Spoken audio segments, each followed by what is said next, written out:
What's up guys and welcome back. Dare here with fantasy football advice. Now in today's video we're actually going to be doing a strategy video. This one's going to be on balancing your draft picks, the wide receiver edition. Now this one may be veered a little bit more for beginners because you veterans may already be aware of this, but what we will be talking about is a lot of the players that are on your draft boards, so even you veterans out there can definitely have something to gain from this video. Now before we jump right into it, I do want to quickly shout out the Facebook group. As you know, we currently have it open to the public. It will become for premium members only, but we do want to give the chance for our base subscribers to have an opportunity to lock in their spot. It won't be open for very long though. We are going to be closing it off and it is growing daily. Also, if you haven't checked out the website, today is the day. We have all of our rankings on there for all the positions for PPR and standard. Also take a look at our premium package. We are big supporters of tier-based draft strategy. We broke down the top 65 running backs and receivers, and we'll have breakdowns on the quarterbacks and tight ends as well. Those breakdowns include projections,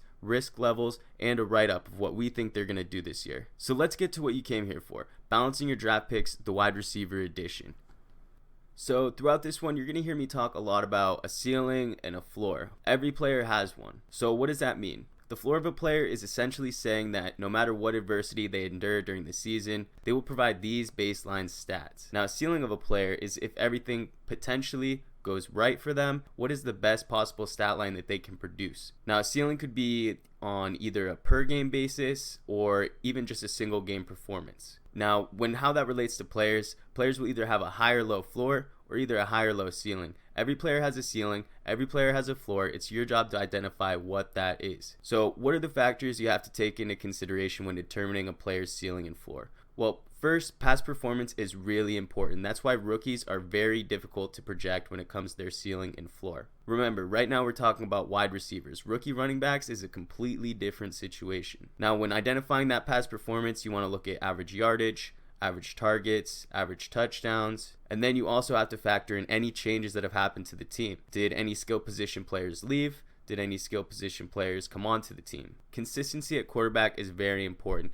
You know those teams that have quarterbacks switching out every week? Well, some of them you know right away it's going to help the players. Others you know it may hurt them. So when you take all of those factors into consideration, you can pretty accurately determine what the baseline level of stats they should be able to perform on a weekly basis is. And if everything goes their way, what's the highest amount of production they can possibly receive? So just to give you kind of an idea of how a ceiling and floor can impact a player throughout the season, we see this every year where two players finish side by side. Maybe that's wide receiver 21 and wide receiver 22. Now on paper, when looking back on the stats, you think, wow, these players have amazing value. If I can get either of them as my wide receiver, I'll be very happy. And yeah, maybe their yardage was almost identical. Maybe they scored the same amount of touchdowns. But what you don't look at is how productive were they on a per game basis. One player may have had 1,000 yards and 6 touchdowns, but he may have had half of his production in 4 games. Maybe he scored 20 plus points in 3 games throughout the season. That's going to greatly impact his final season results. Whereas maybe the other wide receiver that finished side by side with him had consistent production throughout the season. And while they did end up finishing in similar positions towards the end of the season, it's pretty clear that as an owner, they're two completely different players and you want them on your team for a different reason.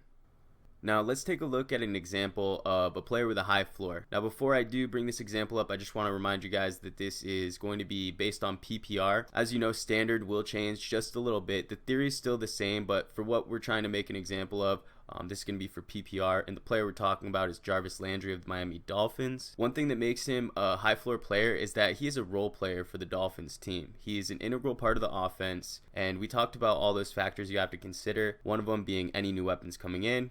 Nope, that didn't happen. They have no new weapons. They have the same quarterback, and he's been pretty consistent year over year, so he's an essential lock for 1,000 yards and 3 touchdowns to go along with all of his receptions. So a common theme with most high floor players, they receive a consistent amount of targets. Targets are a lot easier to predict than receptions, so they are a little different. The yardage, you always see it similar year over year, and sometimes these players that have a high floor, they don't really have that touchdown upside, because if they did, that would probably put them on that next level up there with like the first and second round picks. Now, a couple of other examples of high floor players are a player like Golden Tate of the Lions or Michael Crabtree of the Oakland Raiders. So an example of a low floor player is someone like Watkins. He carries a severe injury risk, so you literally could have him for one game until he breaks his foot. The quarterback situation on that team is a nightmare. They said they were going to drop Tyrod Taylor. Now they're saying they're sticking with him. There could be a competition there. And then also, this team led the league in rushing. They're a run-first team, and they still will be that next year. A common theme with the low-floor players, you'll notice they're normally categorized as boom or bust. There are games they can go completely quiet. They may have trouble breaking good coverage, or they may just not be a well-rounded player. Maybe they have subpar QB play or carry that significant injury risk. Other examples of low-floor players are someone like Deshaun Jackson, Kelvin Benjamin, or second-year player Tyreek Hill of the Chiefs. So we mentioned the floor. Let's talk about the ceiling players. So we'll start with a high ceiling player. A good example of this is someone like Martavis Bryant of the Pittsburgh Steelers. He plays for a strong offense that has a lot of big play potential leading on Big Ben. This is a player that can have multi-touchdown performances, and you wouldn't be surprised if he cracks 100 yards in a game. And he's really tall and really athletic, so he can exploit some matchups. High ceiling players typically have a good offense, and they're on teams that normally pass more often. You want them to be able to either put a lot of points on the board or at least have some garbage time production. Other examples of high ceiling players are going to be someone like Davante Adams from the Packers, Keenan Allen from the Chargers, or Allen Robinson of the Jags. So that's the high ceiling. Let's talk about the low ceiling. Now, a low ceiling example would be Eric Decker. He comes in from the Jets, which, as we know, is not a good offense. He has also never been a number one receiver. He's been placed in that role before. Can have good games, but he definitely won't take the game over himself. Now, typically with these low ceiling players, they are not the number one receiver, and they're also either capped by quarterback play or their specific role in the offense. Other examples of some low ceiling players are someone like Dante Moncrief, Jeremy Maclin of the Chiefs, or Randall Cobb. So you may be asking yourself, where does this relate to draft strategy? Well, the thing is, when it comes to the first round draft selections, these are players full of a high ceiling and a high floor. These are going to be your studs that give you that weekly boost in your fantasy production. You can really rely on them to get you points each week. Now, the only other thing is, the further you get into the draft, the players will not have a high floor and a high ceiling. I mean, realistically, if they did, they would probably be safe picks and be taken in the early first round. So you definitely have to put more emphasis on evaluating each player's ceiling and floor so you know where they fit into your roster. If you have all high floor players on your team, you will have a solid baseline of stats, but if they don't have any boom potential, you'll be hard pressed to win games week over week, especially if you're playing against a good team. You may get away with that strategy if you're playing some of the lower tier teams, but I can guarantee you're not going to get wins in the playoffs with that. Now, that also goes the other way. If you have all high ceiling players, you can really screw yourself even with just two of them busting. Imagine you're in the playoffs, your players have been good for 2-3 weeks, maybe one bad performance has been negated by two stud performances. Well, the last thing you want in the playoffs is to have maybe one or two people bust and that be the reason you don't make it to the championship. Constructing your roster should be all about balance. You want that solid baseline of points, but you need that game-breaking performance upside. So how can you find that balance? What you're seeing here is just a breakdown of a wide receiver draft selections that you may potentially take that have a high ceiling, then also a selection that has a high floor, and then a balanced team to the far right. Now, in the high ceiling team, you have Alshon Jeffrey, Terrell Pryor, Martavis Bryant, Sammy Watkins. It's got a lot of great players that can have game-breaking performances with 100 plus yards and multi-touchdown upside. The only problem is each of these receivers have weeks where they just completely disappear. On the high floor team, we have Demaryius Thomas, Michael Crabtree, Larry Fitzgerald, Willie Snead. These are all solid players. You can tell right off the bat that these guys don't vary too much on a weekly basis. They're pretty solid, especially in PPR. A 6 for 80 stat line is something you can definitely rely on coming from these players. But if you think about it this way, if your opponent has a good week, that 6 for 80 may not be enough. So then we move over to that balanced team. We have Demaryius Thomas, Terrell Pryor, Larry Fitz, and then we have Martavis Bryant. You can see it's clearly a solid mixture of both. Thomas and Fitzgerald will have a consistent amount of points scored each week. You ask how consistent they are? In the 32 games they played combined, they scored double-digit points in 25 of them. Now, as for Pryor and Bryant, they definitely have their fair share of dud weeks and have their question marks along with them. But if you ask me, each of these players has the ability to post wide receiver 1 numbers on any week. I do strongly believe that both players will finish somewhere in the wide receiver 2 range. Definitely think Pryor is going to be a much stronger fantasy play, but I am actually really high on Martavis Bryant. I know Nick doesn't really like the pick, so our opinions on him are a little different, but that's to be expected. It's fantasy football, you know? I love the player. I love watching him. I love the guy. I think he's going to finish in the wide receiver 2 range. How they're going to finish that way is going to be a little different. I think it's going to be a mix of wide receiver 1 performances balanced with some wide receiver 3-4 performances. Even though they may finish as a wide receiver 2, these are definitely probably not the guys to finish as a wide receiver 2 week after week after week. You'll have your good games, you'll have your bad games, and they'll all even out in the end. Pryor's obviously in a way better position. He could easily be the one. Bryant's never going to supplant Antonio Brown. The point I was trying to make was mostly that they're both going to have good performances versus subpar performances. More so for Bryant, he's probably going to have the higher swings. Definitely Pryor has the much safer floor, but they both have similar upside.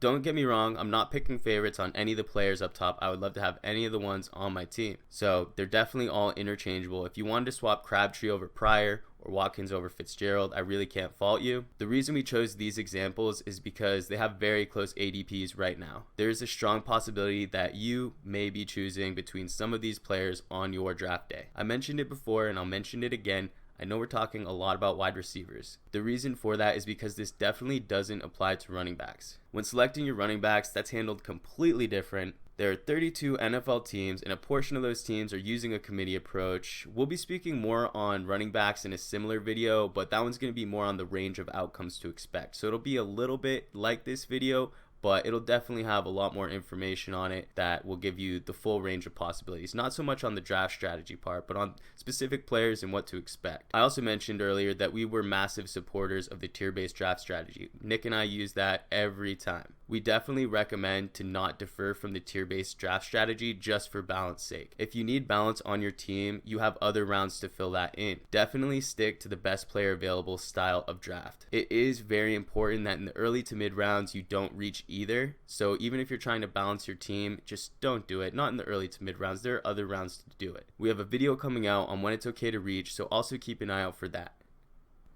So I guess that leaves us with the late rounds. We already talked about what to do in the early to middle rounds. By the time you reach the later rounds, you should really have 3 to 4 solid receivers that you can count on. We always suggest taking a quarterback and tight end late, and obviously defense and kicker last. We can't stress the fact enough that you only want to pick high upside picks with a high ceiling. We care nothing about the floor. The floor could be 0. It really doesn't matter. Rookie running backs or backup running backs, those are always going to be targets.